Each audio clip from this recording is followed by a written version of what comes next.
Assalamu alaikum warahmatullahi wabarakatuh, everybody. I'm Preacher Moss, host of the SOS, the Shout Out Show. Hope that you're having a fabulous Monday.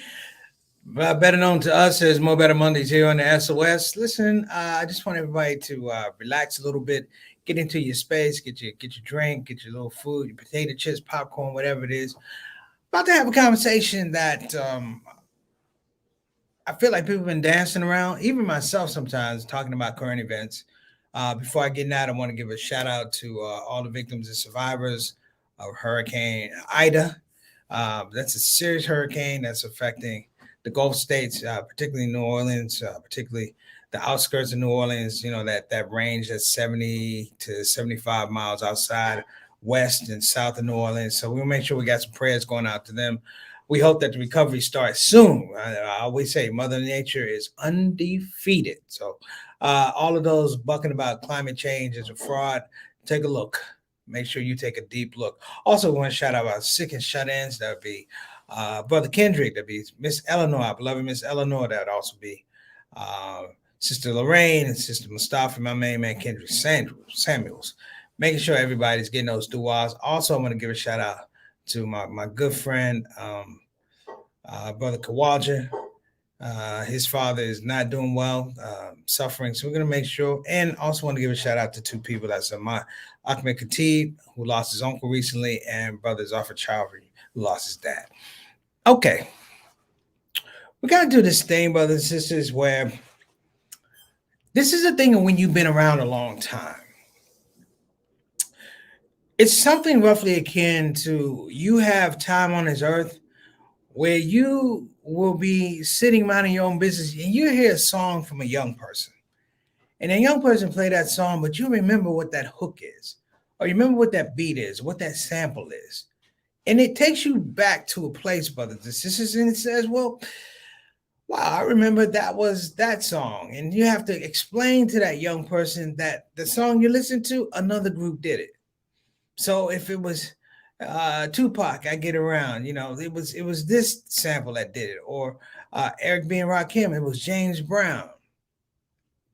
We are in a space, brothers and sisters, with socially and politically, we're looking at remixes. So as we talk about Afghanistan, brothers and sisters, today I'm going to talk about Afghanistan in a larger context. The subject of today is, can you president without killing Muslims? Now, Sultana and I are going to go back and forth about, can you be president? Can you president?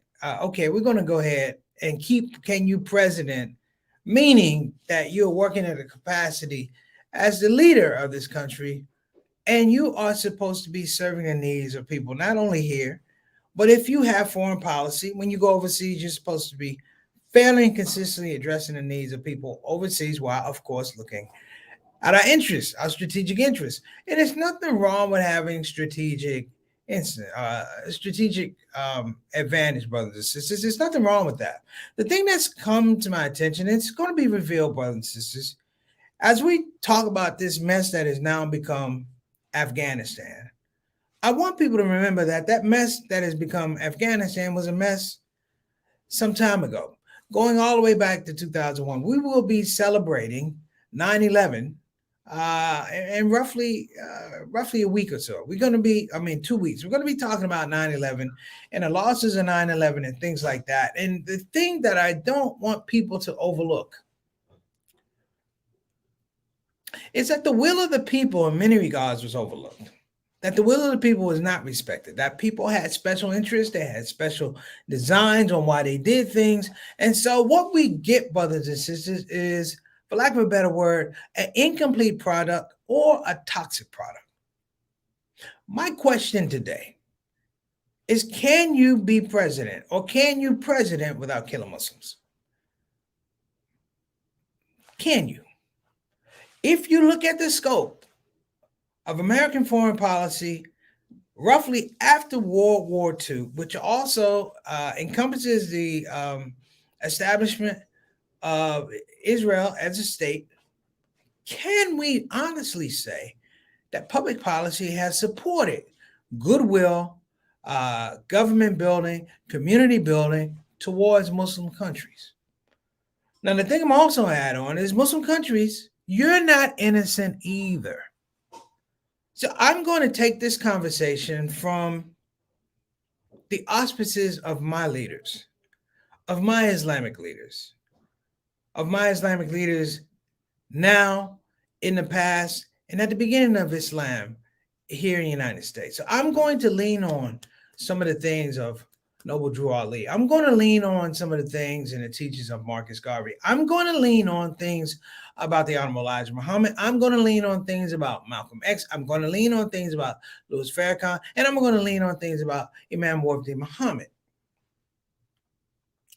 Because their prescription foretold, brothers and sisters, that this was the way it was going to be. If you look at the last 10 presidents, brothers and sisters, you will understand that foreign policy towards Muslims and Muslim countries has been skewed. It has not been a scenario whereby it takes in the will of the people, number one, and the safety of the people.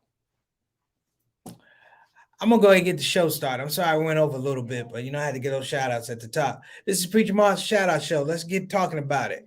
Can you president without killing Muslims? We'll be right back.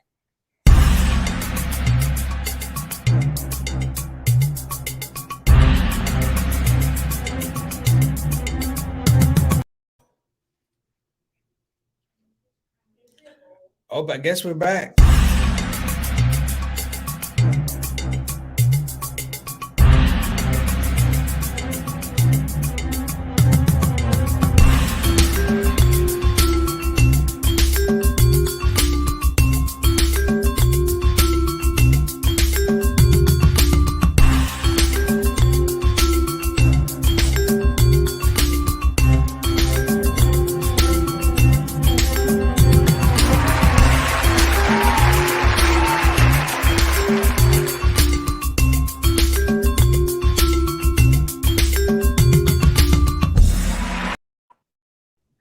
Assalamu alaikum rahmatullahi barakatuh, everybody. Do you know who I am? I'm Preacher Moss, comedian extraordinaire. However, this Labor Day, I won't be that guy. You know who I'll be? Mr. ISNA. That's right. We're celebrating the 2021 ISNA Virtual Conference going down on Labor Day, brothers and sisters.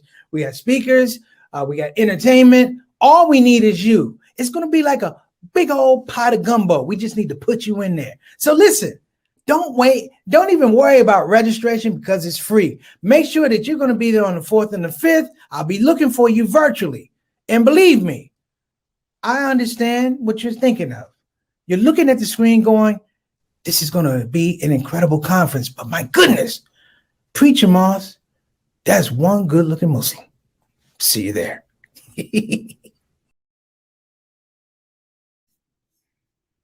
All right, we are back. I think we're back, inshallah. I don't know. I got to talk about the government. Everything went haywire. I think Satana got arrested. and they took her off. I might have to run everything myself, brothers and sisters. We might have to have a bailout for Sister Satana. Alhamdulillah, alhamdulillah, alhamdulillah. Listen, this topic really is about numbers. If you ever watch the Netflix special on Charles Avon, they call him Black Godfather. He always says, what do the numbers look like? He said it's always about the numbers. And of course, he's talking about money, but it's metaphorical. It's always about the numbers, brothers and sisters. I don't know if you ever saw, and I'm going to suggest you see the Black Godfather, because you begin to understand exactly what he's talking about from this very, very nuanced space of being entertainment. Public politics has become entertainment. Several years ago, people realized that if you want to capture and titillate the imagination of America's voters, the youth, you have to show them what's called in the business shiny stuff. Like you show them shiny stuff over here, but then you're doing something with your other hand over here. And we have fallen into this trap of shiny stuff, even with our foreign policy. Everybody knows that we wound up in Afghanistan looking for Osama bin Laden. He was not there. It was an opportunity to go in and police Afghanistan. Everybody knows the reports about the Clarion Group in Washington, D.C., where they had talked about divvying up Afghanistan. In fact, Hamid Karzai, who was the first president after 9/11, the first president of Afghan, he was raised here. He was an oil guy. Now I'm going to leave Karzai. And by the way, the airport in Afghanistan is called Hamid Karzai Airport. How you get an airport name for you in 20 years? I'm going to leave that alone. What I won't leave alone, brothers and sisters, is that there's been a solid and a solemn selling out of Muslim identity and Muslim safety over the last 20 to 35 years. I'm going to reflect back to when I had to do a report. If you had to do a news broadcast in the 8th grade. And on this day I had to do the news broadcast, I got a horrible grade. I'm going to tell you guys why. We were dealing with the Iranian hostage situation. So you had Americans who were being held hostage in Iran as part of an overthrow of Ayatollah Khomeini at the time. Some of you may remember, some of you may not remember. I'm going to refresh you. At this point, it was an election year, and the president was President Jimmy Carter, and he was losing the election tremendously. He was running against Ronald Reagan. And in the last effort, some people say it was political, some people say it was not. They made an effort to go and make an attack, if you will, a rescue attempt to get these Americans out of Iran. This is what I'm telling you. What happened was the whole rescue mission was botched. And I remember it was botched because it happened while I was already in school and I put my broadcast together and I didn't know it had happened. So shortly before in the 8th grade, I'm hearing things about it like, oh, I got to change. And of course, I didn't have the right information. And I botched it. My broadcast was just as botched as this rescue attempt.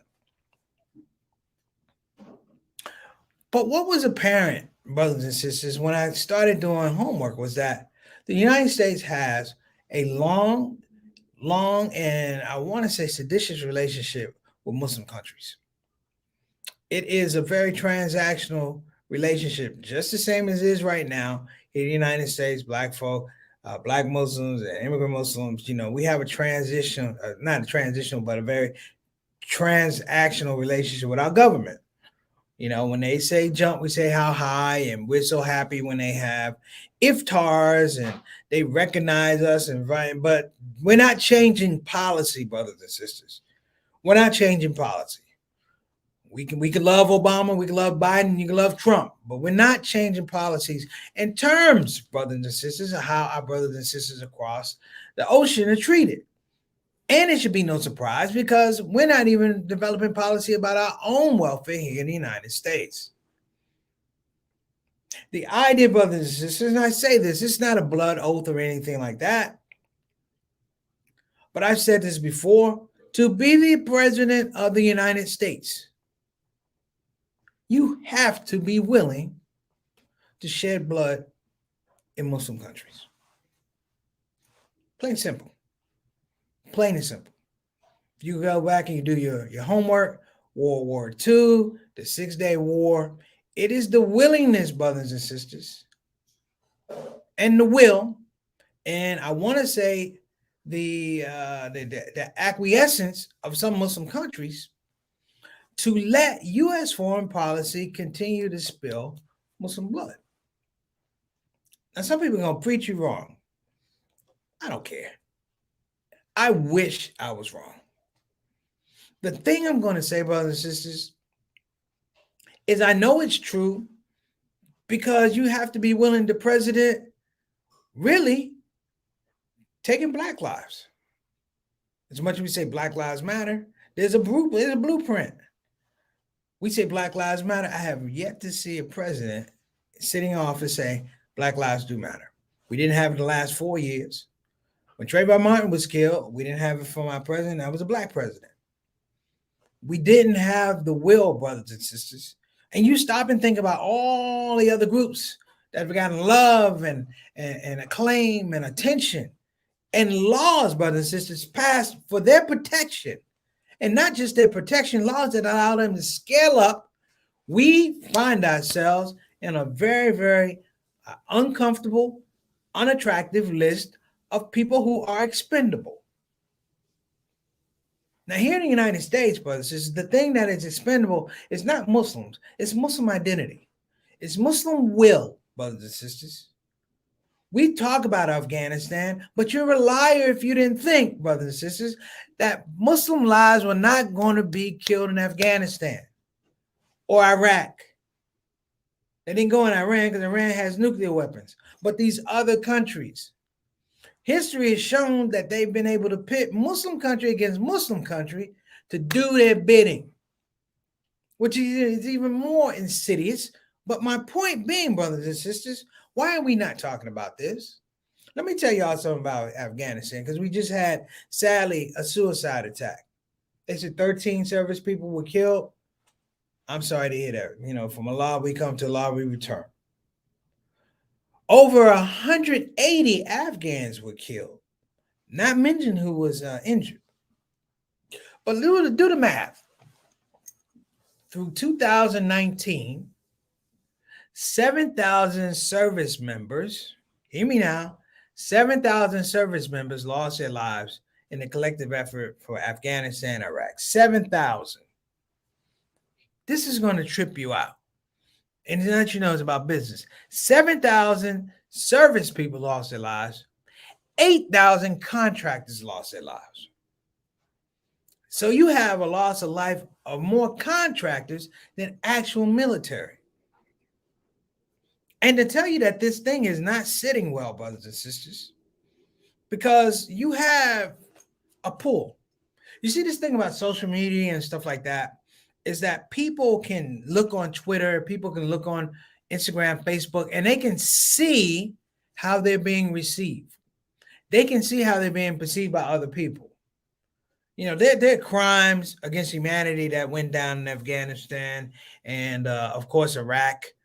We had military people do devious things. They were crimes. They would have been crimes anywhere else except for because they were military. It was a part of service. You can write that off. But let me tell you something about this, brothers and sisters. That says 7,000 people died from what? They died as a part of being servicemen. 8,000 contractors. Here's a number that blows your mind, that tells you that something is inherently wrong with what's going on in the Middle East. What you got? 7,000? 7,000 servicemen. You got 8,000 contractors. Over 30,000 service people committed suicide. That's roughly twice the number. 30,000 people committed suicide. And yet the United States, my country and yours, has not paid attention to that number. And you can run the flag up the pole and tell everybody to be patriotic, but damn it, don't tell me to be quiet. Damn it, don't tell me to be silent. Because 30,000 people are silent. Because 7,000 people gave their lives. And I'm here to tell you, brothers and sisters, the game is rigged. The military does not go over there. Hear me now. The military does not go over there unless there is, of course, interest. How the hell are you in Afghanistan for 20 years, brothers and sisters? 20 years, which ironically we'll be having the 20-year anniversary of 9/11, and we still haven't moved the needle on that. Can you president without killing Muslims? The answer is no. No. No. And I'm going to tell you why. In my honest opinion, it's the fact that there is a cultural morass that the United States has not been able to cross for quite a number of years. They could not go in Afghanistan and spread these seeds of secularity amongst those people. We could call them backwards. We could say they got on turbans, whatever. They're up in the mountains, but there is a different kind of belief that they have. And that belief is not tied into the Taliban, brothers and sisters. The Taliban is small, just the same as Al-Qaeda was small. You see, the Taliban might be roughly, 2,500 guys with some guns, a good narrative, and good camera work. So maybe the issue with killing Muslims is it's about optics. The willingness, brothers and sisters. See, when we start thinking about uh we start talking about Muslim leaders in the Middle East who were, for lack of a better word, tyrants and dictators, however you want to put it, the Saddam Husseins, the Muammar Gaddafis. I'm gonna tell you something. When the United States came for them, they came for them. And make no mistake, they had help from Muslims. So this whole thing about people being left over, hey, we helped the United States. I was interpreting, da, da, da. Well, you laid your bed, you got to lay in it. I'm not saying I want you to get hurt, but I want you to understand the game. You got to understand the game. And this game is you had 20 years to leave. You had 20 years to get your passport and get the hell out of there. The fact of the matter is, there's a killing principle. And that killing principle means that people become expendable when the book is open. And I say the book. You know, in Islam, we talk about the book in the right hand and one in the left hand. Well, there's a book that's open. And it says, brothers and sisters, who gets to stay, who gets to leave, also who gets to live, who gets to die. Make no mistake, brothers and sisters. And I don't want anybody to be fooled. The United States government had a long-standing relationship with the Taliban. A long-standing relationship. They talk all the time. They do commerce. They have grand junctures, if you will. They have joint operations, if you will. The Taliban is not something that's so far out of the purview of the American public that is foreign. The United States, for as long as I know, just like any other colonizing entity, they can't get it done without the will of the people or breaking the will of the people and having it reformed to their strategic advantage. Plain and simple. Think I'm lying? In the United States, brothers and sisters, in the 70s, we had something called the Black Panthers. The Black Panthers put out programs to help Black folks, and this is before nonprofits, brothers and sisters, NGOs. This is Black folk helping Black folk, same as the NOI. They had programs to help Black folk. These are what? These were not 501c3s. This is I see need, I address need. The insecurity of the fact that the government couldn't be in the Black community, breastfeeding the Black community on things of welfare, poor education, poor job training, making sure drugs got in the community. They couldn't breastfeed the Black community on that. And they looked at the Panthers, brothers and sisters, and they did the same thing that they're doing right now in Afghanistan. They wrote the paperwork. You can look at who was president then, because whoever's president then, they signed the paper and it was okay to kill Black folks.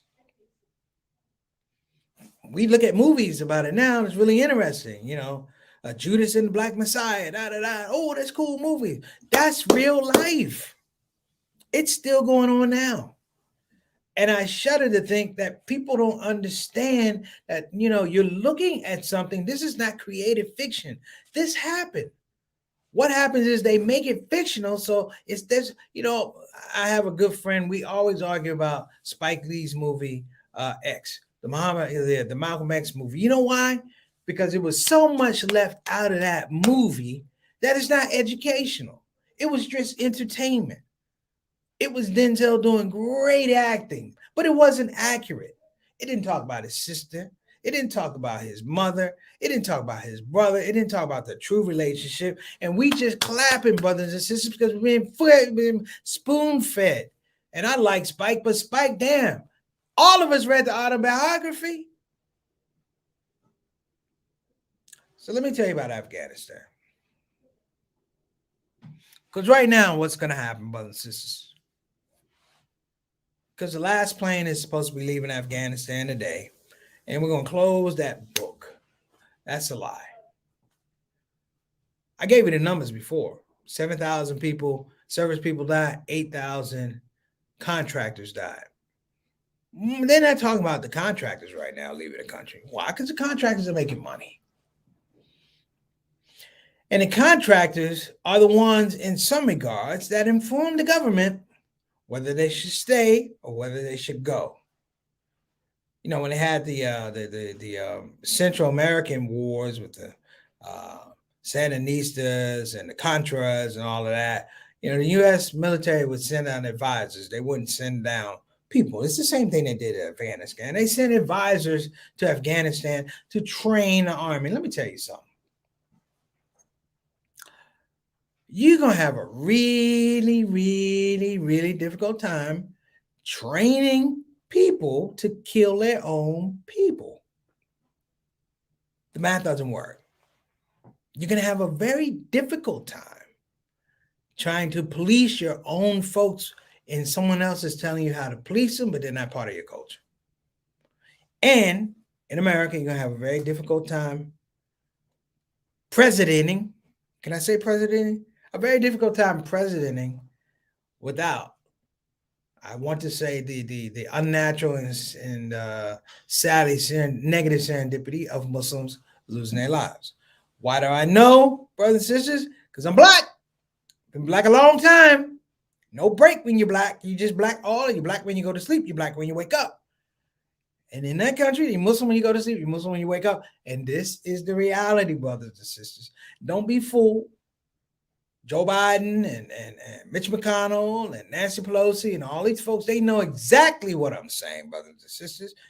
And to the words of my good friend, I don't know him, but a good guy, Mr. Clarence Avon, he said, look at the numbers. Look at the numbers.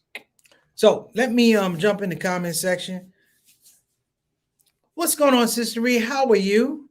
I hope everything's going well for you. Let us know what that menu is going to be. Oh, there you go. Sincere condolences for your loss. Yes, brother. Jawad, his father was doing well. Now he's doing. Sadly, I'm gonna call him after the show. Actually, texted me. Like I said, everybody that's going through something, hey man, from myself and the Shout Out Show crew, the team, the family, we really sincerely wish that you that whatever situation going through, it improves. All right, what else we got here? Oh, we got my little brother. What's going on, JT? You know what I'm talking about today. This is your topic. We started talking about this in Milwaukee. So I think JT knows what I'm talking about. JT's ex-military. So he can do the numbers for you probably better than I can. All right, brother. Wa alaikum assalam wa rahmatullahi wa barakatuh. Thank you. Next up, Altaf for she. What's going on, AT? What's going on, Altaf? Our Canadian ambassador to the show, man. We hope you're doing well. Wa alaikum assalam wa rahmatullahi wa barakatuh, brother. But I really want to get your perspective too, man. Canada is part of. Is Canada part of some of these multinational forces that are going around? I think they are. Well, maybe they are, maybe they aren't. It'd be interesting to get your take on it. All right, next up. What's up? Muslima DST. What's going on, Muslim DST? I think this is the first time you've been on the show. I hope you enjoyed the topic a little bit. Thank you so much for coming on the show. We appreciate you. Let me formally say thank you and welcome to the Shout Out Show. Appreciate you. Thank you so much. Sister Ika all the way from Indonesia. Also, we're going to give a shout out. Well wishes to Sister Ika's father. He's having some sugar problems. We're going to make the water that sugar count gets down, that A1 gets down there, and you start feeling good. And they say you can run around the garden with your shoes off. All right. Next up, and of course, we got Sister Satana working. I don't know if she was working the backs of the 1 and 2 today. She was off today. I'm like, hey, what you look like? Sister, I was like, we having a seizure back there? What you doing? I thought we got to make sure. I thought I was going to have to call Sister Satana. Sister Satana, she called. After the video come on, I'm over here like eating stuff. Oh, snap. I'm like, oh, I'm on screen. Look at that. Yeah, I'm on foot. Yeah, man. Oh, wait, I got to call you back. So I'm going. I had to give her some love. All right. So listen, this subject, brothers, is nothing new. When we talk about the United States, I want you to know that I believe in the principles of the United States. I embrace democratic reform. I believe in one nation under God, but I don't believe in one nation under a Senate and a Congress. The will of the people is the thing that we've always talked about. The will of the people rarely translates to the wellness of the people and the welfare of the people. And I want to make sure that we say, and it's not just the wellness and the welfare of people here. When we go overseas and we interject ourselves in situations, by law, Islamic law, common sense, and rationale, we are affecting people and how they do things. And it's not so easy that you can get on a plane with your tail between your legs and go back. You can't do that. You have to stand tall on what you believe. Even when you're wrong, you have to stand tall on what you believe and say you're wrong. And from then, you address the wrong that you've done. So for 20 years, we've been in Afghanistan. You notice we don't hear about Iraq anymore. We don't hear about the Middle East, the Kuwaits, and the UAE and stuff like that. But you're foolish to think that our influence in those spaces has not been detrimental. Listen, in and of itself, colonization doesn't work. Okay? It doesn't work. The thing in Afghanistan is they didn't want to say that they had colonized Afghanistan. They wanted to say that, hey, we're funding the people, but it's colonization. You're funding the people because you want them to do your will. You want to teach them how to do military stuff so they can oppress their own people. No schools were built that I know of that were realistic. No new colleges and universities. No real exchange programs of Afghan students to the United States to learn technology. No infrastructure, brothers and sisters. The Taliban, brothers and sisters, is going to rely on social media to get their message out. Facebook, Twitter, Instagram. And now Facebook and Twitter are going, no, we don't support terrorism. Now even the Taliban is going, damn, who gonna listen to us? Okay, that's kind of mean. But it's ironic because it shows you the incestuous relationship that the Taliban and the United States government have because they rely on one another for things that have nothing to do with people living their best lives. All right, let's get to our thing. Okay, my mother says we captured bin Laden in 2011. Tragic deaths, collateral deaths. Who do we fight now? Fighting equals money. Yes, it does. Okay, can we make a prediction before we leave? I'm going to predict in 9 months that U.S. military will be back in Afghanistan. Can I predict that? I'm going to predict that now. I hope I'm wrong, but I'm going to say in 9 months we'll be back in Afghanistan, or we would have increased our presence in Afghanistan. But the United States does not like to lose. Here we go. So let's go ahead and get up. Let's get our sponsors up right now. People that make this thing possible. Want to give a shout out, brothers and sisters, of course, to Sister Satana said before that. I gave it 9 months. I don't think we're going to leave. I went to military school, and I studied all the military failures and questionable judgments. And there's no protocol for the U.S. to leave Afghanistan. Just so you guys know, that's why they're holding on to the airport. They are not going to turn over the airport to the Taliban. Why? Because the Taliban doesn't have planes. They don't have planes.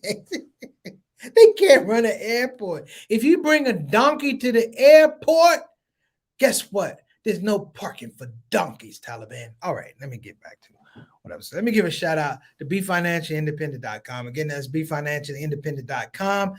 If you don't have internet, if the show is being shown in Afghanistan, Taliban, you can call 1-888-496-6845. Again, that's 1-888-496-6845. And I'm just going to tell you, Miss Maxine B. She deals with money, not donkeys. All right. If you're thinking of getting a quality education, brothers and sisters, you want to reach out to Bayan Islamic Graduate School. If you're thinking about a quality education on the graduate or doctorate level, check out Bayan. Why? Because they have different programs: Islamic studies, Islamic leadership, Islamic Islamic education, and even more so, brothers and sisters, they have a Masters of Divinity program for Muslim chaplaincy. You want to check that out? Go to banonline.org, and that's banonline.org. Okay, brothers and sisters, I'm tired of dropping knowledge today. I'm tired. When you drop knowledge, it makes you got to hold on to knowledge and you got to drop it. So I can't bet, but I'm saying in 9 months we'll be back. Because I'm in fact, yeah. Satana, that's 9 months. What you taking? 6 months? I don't think we're gonna leave, brothers and sisters. One more attack, suicide attack, we're not gonna leave. Trust me. All right, listen, I am out of here. For those who want to know, we're on the countdown to the 58 2021 ISNA virtual convention is going to be happening. Go to isna.net. Again, that's isna.net. Check that out, brothers and sisters. Listen, this has been one of those days, a more better Monday. I just wanted to have a more clarity Monday, basically, brothers and sisters, because I'm tired of folks lying to me to my face like I don't know. That's the worst kind of lie. Like, I know you lying, right? But we don't get that, brothers and sisters. They just keep talking. So, and let me say this too, for all the service people that are out there, the people who went and served in Afghanistan, this is not a slight against you. You served your country. This is an issue about your country not serving you and putting you in harm's way. So I am out, brothers and sisters. See you tomorrow, inshallah. Preacher Moss, shout out show. Take care now. Assalamu alaikum warahmatullahi wabarakatuh, everybody. Do you know who I am? I'm Preacher Moss, comedian extraordinaire. However, for this upcoming event, I'm going to be Preacher Moss, Mr. ISNA. That's right, brothers and sisters. We're celebrating the 2021 ISNA Virtual Conference coming up on Labor Day. Now, I don't want to create any expense or anything. I want to make sure everybody knows about this conference. And we're blessed because we're about to bring the executive director of ISNA on here. He's going to tell you why you need to be a part of this event. Assalamu alaikum wa rahmatullahi wa barakatuhu. I am Basharat Salim, the Executive Director of the Islamic Society of North America. I want to welcome you all. As you all know, ISNA will be organizing its 58th annual virtual convention on September 4th and 5th. We would like everybody, all of you, to join us on that weekend. We are, alhamdulillah, bringing together more than 100 nationally renowned speakers. We will have thousands of attendees on that Labor Day weekend. And inshallah, together we will make it a beautiful weekend. We will be addressing important topics about COVID-19, social and racial justice, and many other issues within the Muslim community. So inshallah, I hope and I pray that you will be able to join us on that weekend.